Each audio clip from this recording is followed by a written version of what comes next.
Hello friends, welcome to EPG Pathshala. I am Dr. Mani Shresht, working as Assistant Professor at Haryana School of Business, GJ University of Science and Technology, Hisar. Today, we are going to discuss about the topic mentoring and coaching. Before starting the discussion, let's have a look at the contents. The discussion will start with the introduction of the topic, followed by mentoring, explanation of coaching, and comparison of mentoring versus coaching. The discussion will end at the summary. By the end of this module, students will be able to understand the relevance and process of mentoring in an organization and get familiar with the process of coaching. The basic requirement for an effective performance management system is to improve the performance at every step and do it for an ongoing basis. It demands everyone to think performance all the time. The performance management system offers a provision for creating a support system for the employees of the organization in order to help them in improving their performance. Such support should be provided throughout the year to keep the performances in line with the expected outcomes. The support to the employees could be provided in the form of mentoring and coaching. These two terms are often confused as one, but there exists a clear difference between them. Mentoring facilitates holistic development of an employee, whereas coaching focuses on the developing skills and knowledge of employee in order to achieve organizational goals. The presence of mentoring and coaching systems are essential for improvement and development plan of an employee. These support systems are instrumental in boosting the confidence level, strengthen the commitment, and enhance the performance of an employee. Mentoring and coaching provided to employees are acting as a guiding force that helps them in sailing through to achieve the expected level of performance. Although purposes for mentoring and coaching are different, still utility of both the concepts cannot be undermined under different contexts.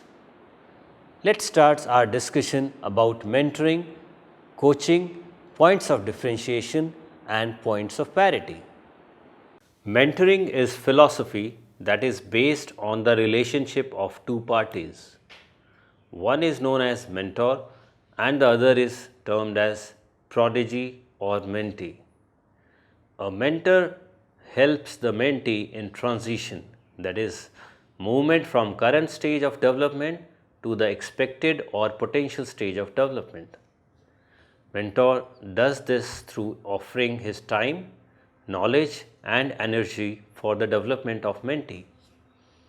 A mentee, after receiving the mentoring, could improve on its abilities and achieve higher level of personal and professional growth.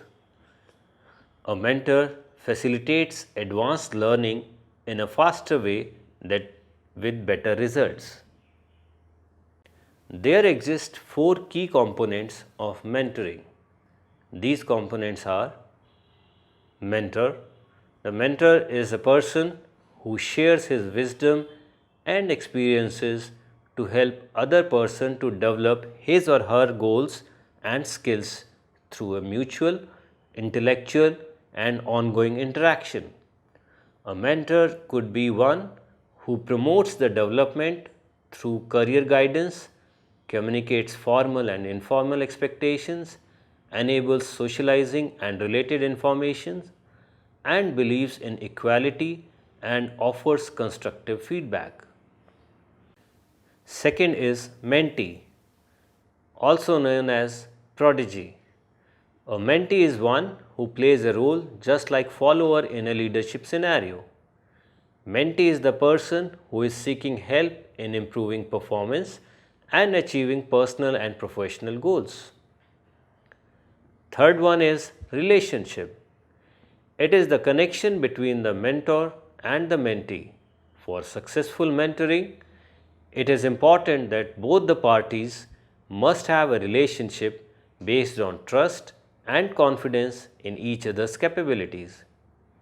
A mentee has to understand that mentor is not having solution to everything and must accept such situation.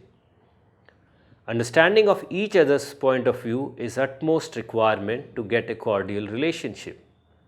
The relationship in mentoring is of partnership where both the parties share equal responsibilities to make this process effective. Fourth component is organization.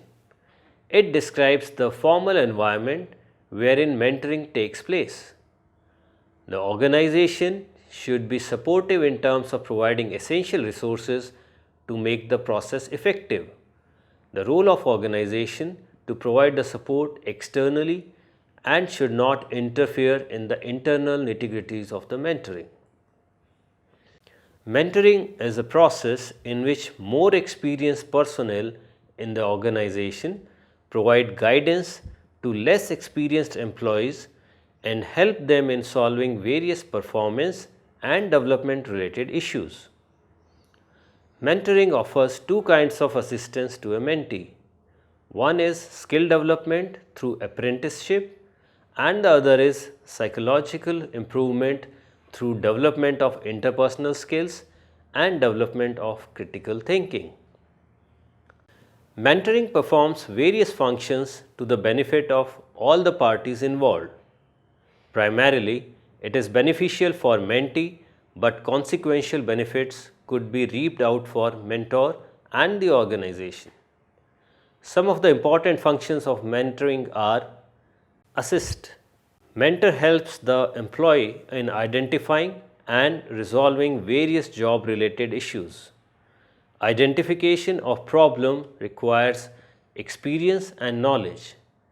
With the help of experience, a mentor recognizes the real reason behind the problem and helps the mentee to remove it. The next component is to support. The next function is to support.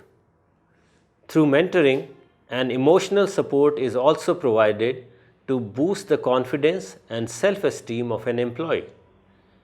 Such emotional and psychological support is of utmost importance, especially when employees are facing difficulties in striking a suitable balance between personal and professional life. Psychological support is required to control the behavioral issues of the mentee. Next function is to inspire. Mentor, through his wisdom and actions, sets such a tone that inspires the mentee to follow his footsteps and focus on higher level of performance. During the process of following their role model, mentee himself starts thinking critically and develops own leadership style. Then the function is to advise. Mentor keeps the mentee on the right track of performance through offering advice on a regular basis. A timely and constructive feedback helps the mentee in maintaining concentration on the ultimate goal. Next function is to counsel. Whenever a mentee underperforms, the mentor gets actively involved in identifying the weak areas and then prepares a comprehensive plan to improve on the weaknesses. Basically, mentor acts as a bridge between expected and actual performance of a mentee. And the last function is to develop. A mentor must understand the capabilities, aspirations, and potential of his mentee. Through applying experience and knowledge, a mentor is expected to transform the mentee from existing stage of development to the expected stage of development. In order to make mentoring activity successful, both mentor and mentee must possess certain skills. Sometimes they are already equipped with the key skills, but many a times they have to acquire them. Some of the key skills are discussed now. First key skill is active listening. Since mentoring is the relationship based function, so it demands open communication. Active listening capabilities lay the foundation for building up a strong relationship between mentor and mentee. Both the parties must give a proper chance to the other to completely present their viewpoint. Proper choice of words with active body language enhances the effectiveness of communication and builds an atmosphere of trust. Next one is building trust. An open communication, respecting each other's viewpoints, serving the commitments, maintaining confidentiality and honesty, etc., are some of the prerequisites to establish an environment of trust between mentor and mentee. Mentoring is possible only when there is a faith. Another skill is determining goals and building capacity. A mentor must share the personal goals and achievements with mentee at a suitable time. It inspires the mentee and he starts developing his own capabilities to achieve his goals.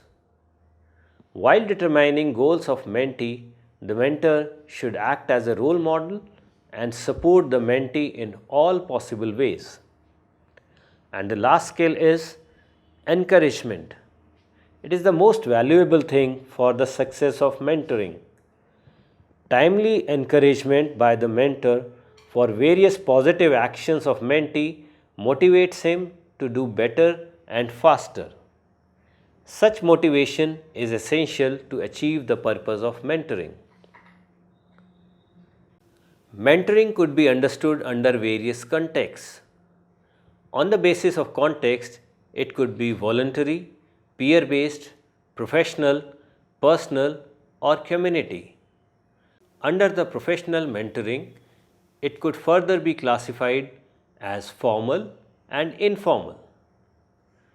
Formal mentoring programs are developed within the organization and gets proper recognition and support. It is bounded by time as results are expected within a given time frame.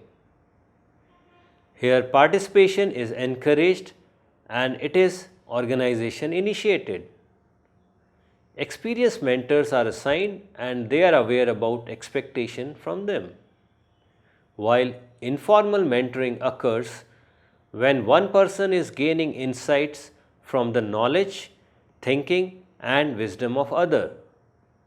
Informal mentors are not assigned and the mentor-mentee relationship builds up on their own. Such friendly relationship sometimes provides remarkable results. Here the participation is voluntary and individual initiated. This type of mentoring is evolving and not bound by a time limit. The mentors under this relationship do not get formal recognition for their efforts. Mentoring is an evolving process and it grows its effectiveness with the passage of time. Generally, more time spent between mentor and mentee results into better understanding. There exist various stages through which mentoring process has to pass. These stages are connection stage, sharing stage, performing stage and departing stage. Under connection stage, it is considered as preliminary stage in which mentor and mentee gets connected with each other. In a formal mentoring program, both mentor and mentee are selected for the program. A mentor is a person who has proven track record in terms of achievement, knowledge and skills that suits the purpose of the mentoring program. Similarly, a mentee is carefully chosen on the grounds of proven record and potential to take bigger challenges. Then a matching is done between mentor and mentee so that the mentee can take the relevant benefit out of the relationship. In the sharing stage, both mentor and mentee starts building up their relationship. It includes efforts from the sides It includes efforts from both the sides in form of sharing their viewpoints. Mentee provides a sense of empowerment to the mentor through seeking help in various personal and professional areas of development. On the same ground, the mentee starts gaining more confidence and direction after discussing the critical issues and their probable solutions.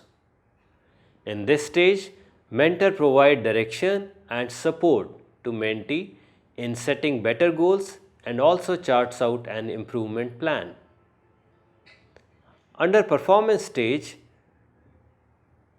it is the longest stage and most active stage of the process. In this stage, a mentee starts following the improvement plan laid in the previous stage.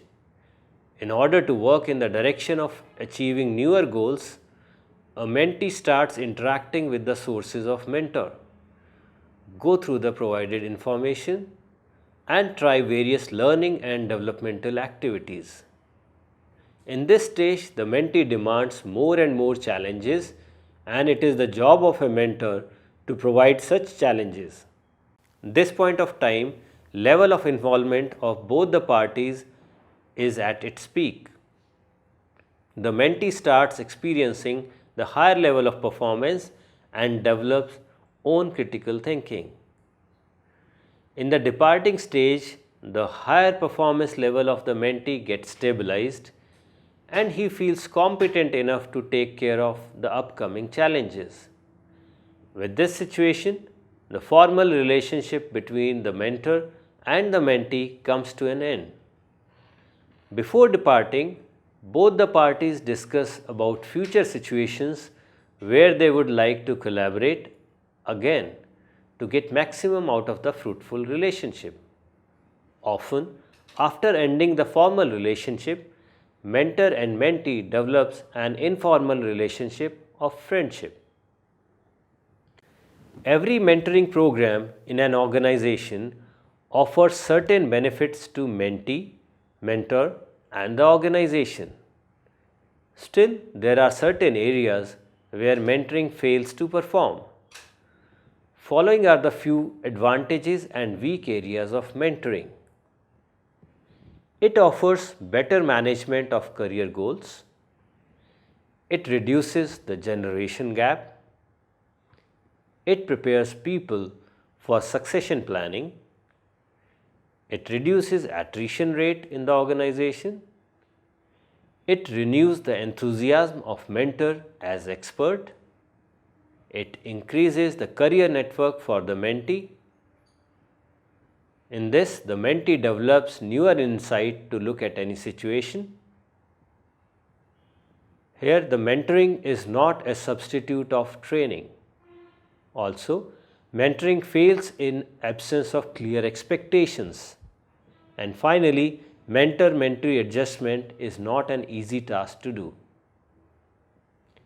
The second aspect that we have to discuss is coaching. Coaching in organizational context is a way of improving performance through self-awareness, increased knowledge and adoption of newer behaviors. It is a set of psychological and physiological activities that aims to enhance a person's accountabilities and abilities. Coaching is defined as an individual to individual technique with an aim of developing individual knowledge, skills and attitudes. Generally, an informal coaching is considered as more effective as it turns out to be a volunteered process backed by the willingness of both the parties. Coaching helps in analyzing the present level of performance, areas of deficiency and methods to remove them. In coaching, managers put the employees to task, tell them how to perform it and then continuously monitor their performance during the completion of task. An effective coach acts as a facilitator that comes to aid of needy employees. A coach is also instrumental in inculcating motivation among the employees through recognizing and appreciating their efforts. There are various functions of a coach.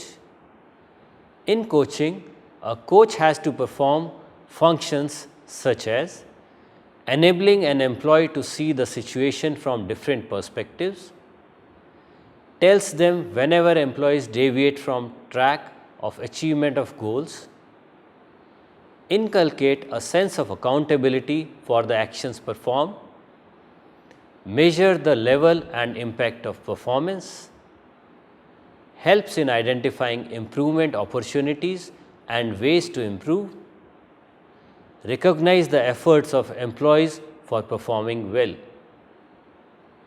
Every coach, to be effective, is expected to possess few core competencies such as empathizing, giving and receiving feedback, listening, confronting and challenging, problem solving, and empowering.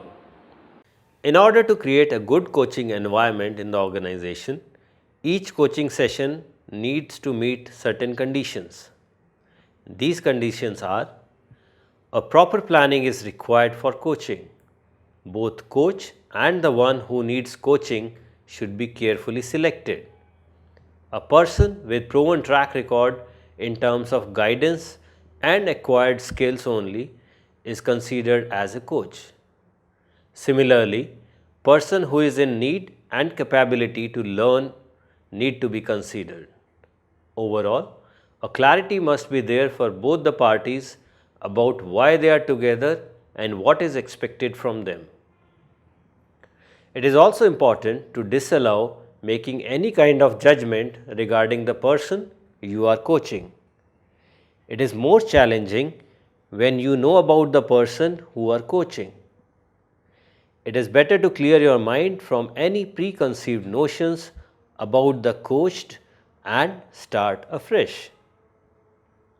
Also, do not insert your way of doing things in the mind of the coached. Instead, bring out the original thoughts from the person being coached. The coached must feel that the accountability of thought is his and not of the coach. Set aside your attitude and make way for the inputs of the coached. Always try to give respect to the thoughts and ideas of the coached. It's a situation of mutual understanding and relationship. It is also important to push the coached to stretch the goals but keeping in the range of being realistic. Also, keep a track of time. Setting a deadline always pushes a person to do more effort to achieve the goals. And finally, at the time of coaching, keep the interests of coached on priority. A focused approach is always beneficial for both the parties. There is a systematic way through which coaching can be imparted. The first step towards coaching is related to identification of areas of deficiencies in employees. These shortcomings could be the lack of knowledge, poor skills, or insufficient capabilities among employees. Next step is to identify such people who accept their shortcomings and eager to remove it through proper learning. Then, involve the selected people in drafting a framework addressing the issue of what to learn and how to learn in a best way. Then, the selected employees identify the areas where they require guidance and support. Identify and select suitable people from outside and within the organization who are ready to support the needy employees on providing guidance on specific issues.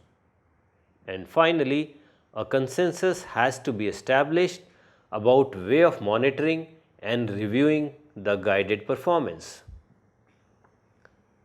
Although the purpose of mentoring and coaching sounds similar, still few differences between these two concepts can be established.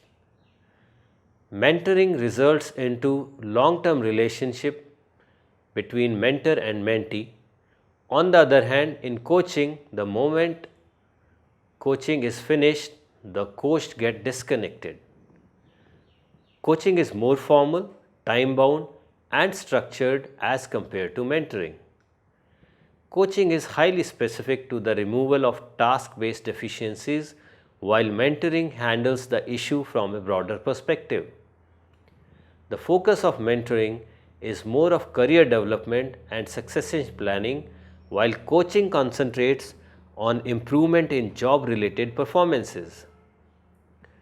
Mentoring and coaching are having similarity on the ground that both are working towards the best interest of an employee.